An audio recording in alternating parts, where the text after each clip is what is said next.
Bismillahirrohmanirrohim. Zilhijjaning subhida o'qiladigan duo.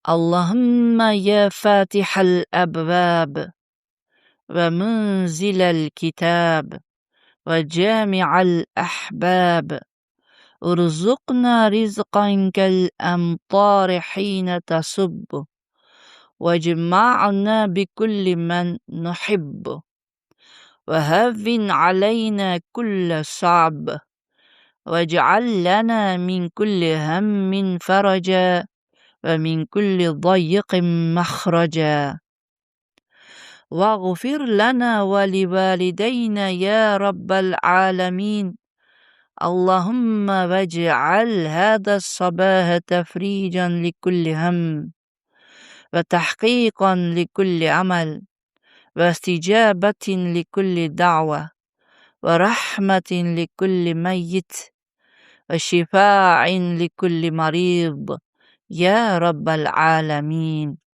آمين. Bismillahirrohmanirrohim.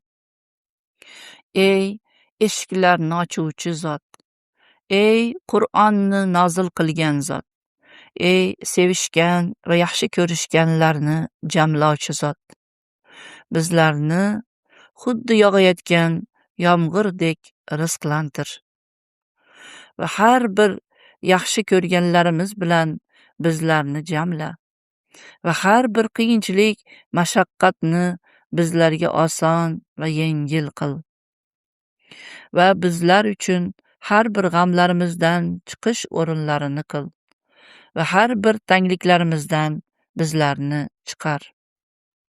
Ey butun borliqning Robbisi, bizlarni va ota-onalarimizni mag'firat qil.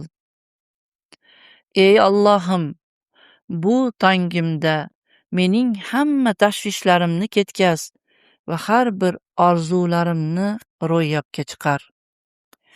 Ey butun olamning Robbisi, shu tongda har bir duo qiluvchining duosini ijobat qil va har bir mayitga rahm qil va har bir bemor bandangga shifo ber.